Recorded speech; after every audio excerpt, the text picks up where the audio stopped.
प्रशांत जी चेहरे पे थोड़ा सा टेंशन तो दिख रहा है इस बार। एकदम टेंशन मुक्त हो गए।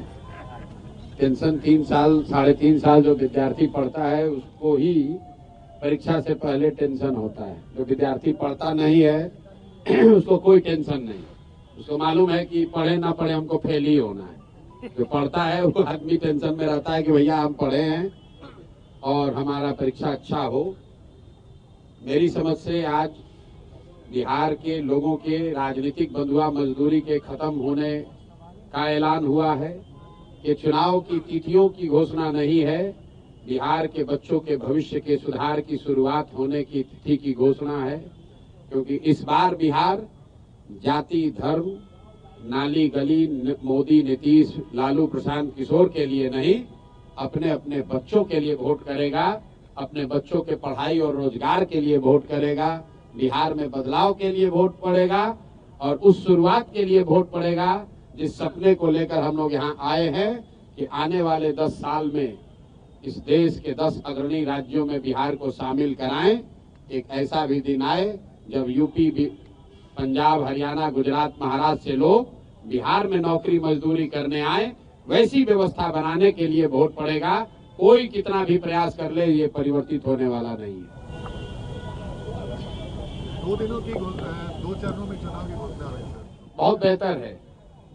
पहले जो बिहार में 4 चरण 5 चरण में जो चुनाव 2015 में हुआ था, पिछले बार चुनाव 3 चरणों में हुआ था, तो ये कहीं ना कहीं लोगों का मानना है ये कई चरण के जो चुनाव होते थे कि उस समय मोदी जी का जलवा होता था और भाजपा के लोग कई चरणों में चुनाव इसलिए कराते थे ताकि ज्यादा से ज्यादा मोदी जी आए और प्रचार करें। ये ऐसी सोच रही है उनकी। मैं भी उस दल के साथ काम मैंने किया है और हम लोग जानते हैं, इसीलिए ऐसे 8-8, 9-9 चरण में चुनाव कराए जाते थे कि ज्यादा से ज्यादा मोदी जी की सभाएं हो सके। अब कहीं ना कहीं भाजपा ने भी मान लिया है कि भैया मोदी जी कितना भी सभा कर ले उससे परिणाम बदलने वाला नहीं है। इससे अच्छा है भैया 2 ही चरण में कराकर खत्म करो। बिहार की जनता ने बदलाव का मन बना लिया है। ना नीतीश जी प्रचार कर सकते हैं, ना मोदी जी के आने से कुछ होने वाला है। बिहार में जिसको प्रचार करना था लोगों ने 2 साल 3 साल कर लिया, सुन लिया। अब अंतिम 1 महीने का प्रचार का समय है। लोग एक बार उम्मीदवारों को देखेंगे और सही लोगों का चुनाव करेंगे। जनसुराज ही एकमात्र ऐसा दल है जो कह रहा है कैमरे पर कि मेरे भाई एक बार संकल्प लो, अपने बच्चों के लिए वोट दो, सही लोगों को जिता कर लाओ। अगर जनसुराज से भी गलत आदमी खड़ा हो जाए उसको भी हराओ। हर हालत में इस बार बिहार के लोगों को संकल्प लेना है कि अच्छा आदमी ही जीतना चाहिए। जनसुराज जीते या न जीते, भाजपा जीते या न जीते, मोदी प्रशांत किशोर नीतीश लालू जीते या न जीते, बिहार जीतना चाहिए, बिहार के बच्चे जीतने चाहिए। इसलिए कोई गलत आदमी को वोट मत दो। अगर वोट दोगे तो याद रखना अगले 5 साल इसी भ्रष्ट व्यवस्था के साथ जीना पड़ेगा। बच्चों को बेरोजगार होना पड़ेगा, युवाओं को बाहर मजदूरी करनी पड़ेगी। मेरे भाई जो बोओगे वो काटोगे। तो ये मौका है बुआई का। बढ़िया लोगों को जिताइए, जो अच्छा लगता है उसको जिताइए, तभी आपका और आपके बच्चों का जीवन सुधरेगा। बिहार में आम आदमी पार्टी ने अपने उम्मीदवारों की पहली सूची जारी कर दी है। आपसे पहले बाजी मार ली आम आदमी पार्टी। अब ये कोई पार्टी है? बहुत लोग बसपा वालों ने भी जारी कर दिया है, मीम वालों ने भी जारी कर दिया है। भाई यहाँ 3 सीधा त्रिकोणीय मुकाबला है। लोग महागठबंधन के उम्मीदवारों के बारे में पूछ रहे हैं, लोग एनडीए के उम्मीदवारों के बारे में पूछ रहे हैं और उससे बढ़कर लोग जनसुराज के उम्मीदवार का इंतजार कर रहे हैं। बाकी जितने लोग हैं उसका कोई मतलब नहीं है। 100 में 90-95 वोट इन्हीं 3 गठबंधनों में बंटना है, इन्हीं 3 पार्टियों के बीच में बंटना है। तो लोगों को चुनाव करना है, लोगों ने तय कर लिया बदलाव करना है। तो भैया भाजपा एनडीए तो गई, अब उनको चुनना है कि या तो 15 साल की जंगल राज की व्यवस्था को वापस लाना है, आकि नई व्यवस्था जनसुराज को बनाना है। निर्णय जनता को करना है। इस चुनाव को प्रशांत किशोर कितना चुनौतीपूर्ण मानते हैं? प्रशांत किशोर सारे चुनाव को चुनौतीपूर्ण मानते हैं। पढ़ाई, परीक्षा, चुनाव, युद्ध, ये इसको कम चुनौतीपूर्ण मानने वाले लोगों की हमेशा हार होती है। हम लोग सारे जो भी सामने चुनौती है उसको सीरियसली लेते हैं, उसके लिए ईमानदारी से प्रयास किया है और जो प्रयास किया है वो समाज के सामने है, अब समाज पर है। अब हमारा जो प्रयास था वो करीब करीब अंतिम चरण में है। जन सुराज का प्रयास अंतिम चरण में है। अब प्रयास के ऊपर विचार करके वोट देने का काम बिहार की जनता को करना है। जीत हार प्रशांत किशोर की नहीं होनी है, जीत हार जन सुराज की नहीं होनी है, जीत हार बिहार के लोगों की सोच की होनी है कि आप अगर अच्छे लोगों के साथ खड़े हैं कि आप गलत भ्रष्टाचारियों लुटेरों के साथ रहना चाहते हैं, बिहार की जनता को तय करना है। आप ये बात भी कह रहे हैं कि जैसे ही आप प्रत्याशियों के नाम का ऐलान कीजिएगा वैसे ही आपकी पार्टी में भगदड़ मचेगी। भाई ऐसा है, विरोधी पिछले 3 साल से कुछ न कुछ कहे ही जा रहे हैं। अरे देखिए कितना दिन पैदल चलेंगे तो इनके साथ कोई नहीं आएगा। लोग आने लगा तो कहा अच्छा अभी आ रहा है, दल नहीं बनेगा। दल बन गया तो कहा अब बिखरने वाला है। जब दल में भीड़ आ गया तो कह रहा है भीड़ आ रहा है लेकिन वोट नहीं करेगा। जब भीड़ आ गई तो उसके बाद फिर कहने लगा कि अरे भैया इनको प्रत्याशी नहीं मिलेगा। जब उनकी आशा अपेक्षा से ज्यादा प्रत्याशियों की भीड़ लग गई तो कहता इतना ज्यादा प्रत्याशी है कि अब विस्फोट हो जाएगा। एक भी आदमी कहीं छोड़कर नहीं जाएगा, आप चिंता मत कीजिए। कई लोग जन सुराज की जब भी चर्चा कर रहे हैं तो इस तौर पे कर रहे हैं कि जन सुराज जो है वो नुकसान पहुंचाएगा। किसी खासतौर से पहले महागठबंधन की चर्चा हो रही थी, अब ज्यादा चर्चा इस बात की हो रही है कि एनडीए को नुकसान पहुंचाएगा। तो वाकई किसको नुकसान? दोनों को नुकसान पहुंचाएगा। गणित आप समझ लीजिए, पिछली बार दोनों गठबंधन को मिलाकर 72% वोट पड़ा है। तो जितने आप लोग पत्रकार अनुभवी लोग हैं जो ये कह रहे हैं कि जगह नहीं है, तीसरे का विकल्प का जगह कहाँ है, तो आप समझिए कि पहले तो भाई दोनों गठबंधन को मिलाकर 72% वोट पड़ा है, मतलब 28% लोगों ने तो पहले से ही इनको नकारा हुआ है। तो उस 28% का एक बड़ा वर्ग जो है वो जन सुराज को वोट करेगा। और दूसरा मेरा जो सबसे बड़ा आलोचक है, आपकी गणना को ही मान ले कि भैया दोनों का वोट थोड़ा थोड़ा काटेगा। मान लीजिए आपका जो भी गणना, हमारे पास तो थर्मामीटर है नहीं कि बता दे किसका कटेगा कितना, लेकिन इतना तो सब मान रहे हैं कि दोनों का कुछ ना कुछ नुकसान होगा, किसी का ज्यादा थोड़ा किसी का कम। अगर दोनों दल का 10-10% भी नुकसान हुआ तो उसमें जोड़ दो भैया 28% और 10-10% दोनों का काट दीजिए, कहानी खत्म। आपको लग रहा है कि भैया ये अरे ये कैसे होगा, हमको दिख रहा है कि इससे आसान तो कुछ है ही नहीं। आप लोग कह रहे हैं भैया इनका MY समीकरण है, और आप यही कह रहे हैं कि ना भैया 10 में एगो दूगो तो MY समीकरण वाले लोग भी आपको वोट दे रहे हैं।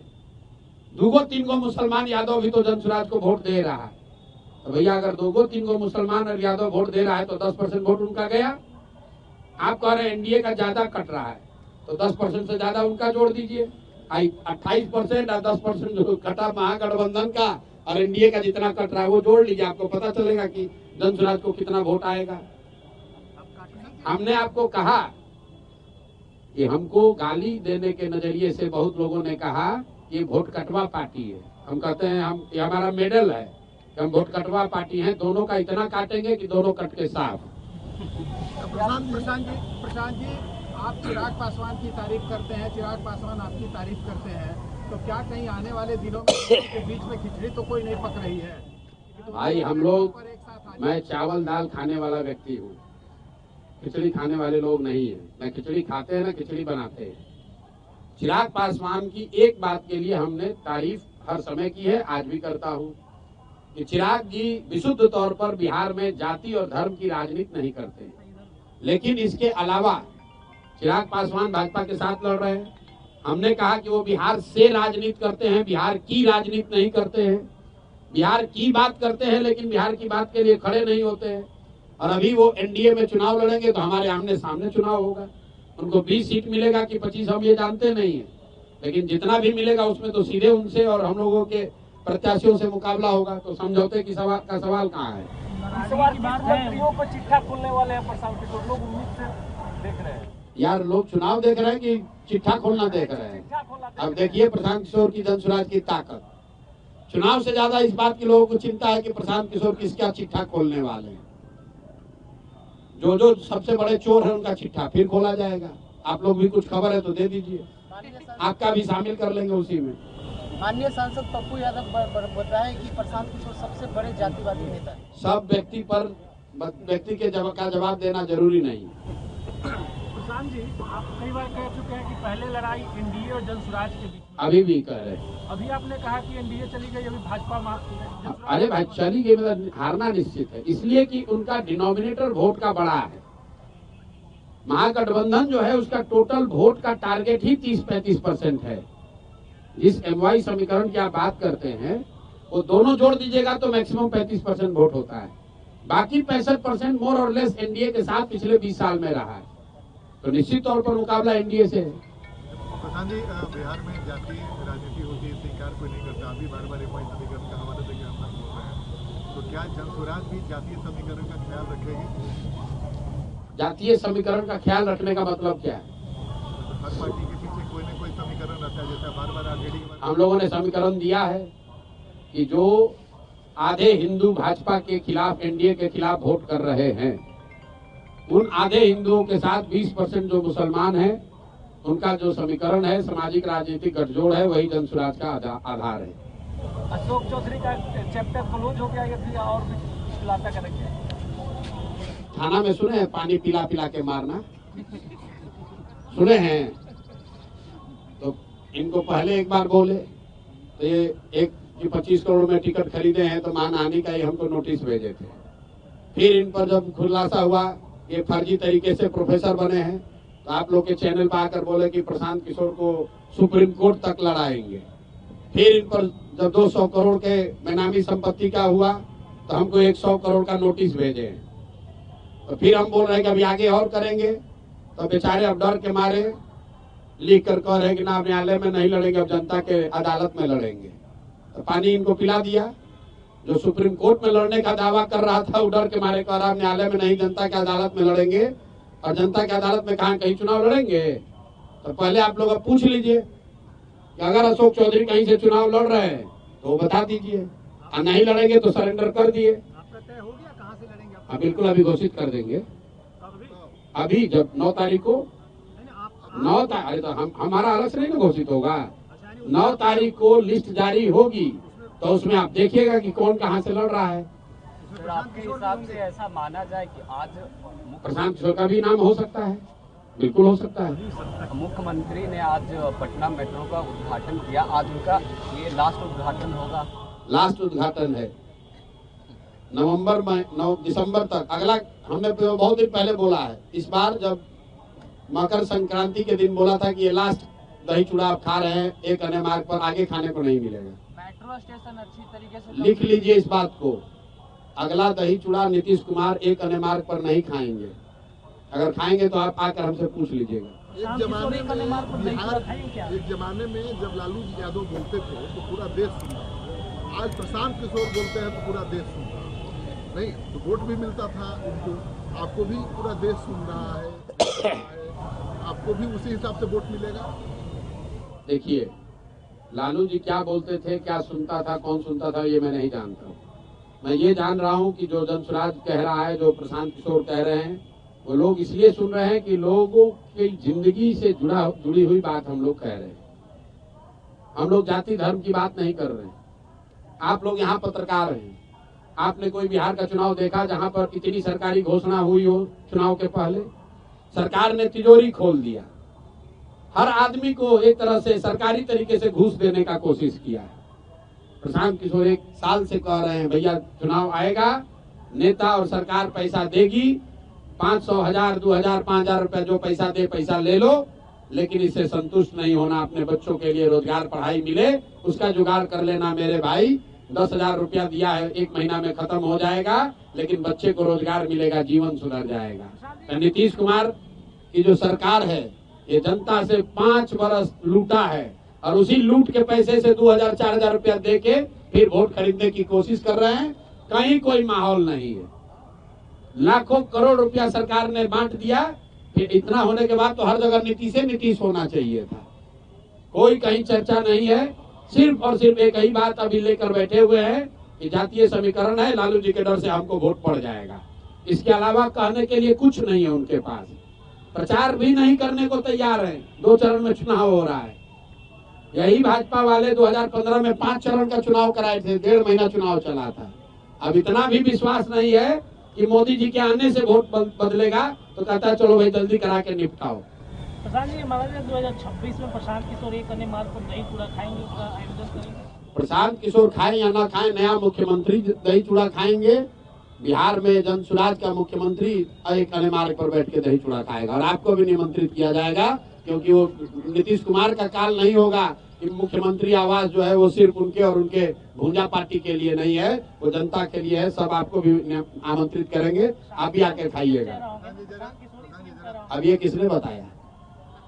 अभी तो आप लोग कहे कि हम लोग को वोटे नहीं मिल रहा है, अभी आप मुख्यमंत्री का चेहरा पर आ गए। पार्टी के चेहरा कीजिए ना कि प्रशांत किशोर चुनाव लड़ रहे हैं कि नहीं लड़ रहे? अरे भैया, तस्वीर साफ अगर अभी बता दे कौन कौन चुनाव लड़ रहा है, तो 9 तारीख के प्रेस कॉन्फ्रेंस का क्या मजा रह जाएगा।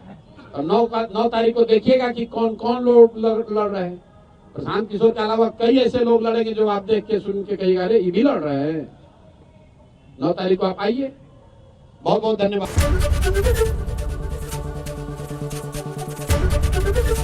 एबीपी गंगा, खबर आपकी, जुबान आपकी।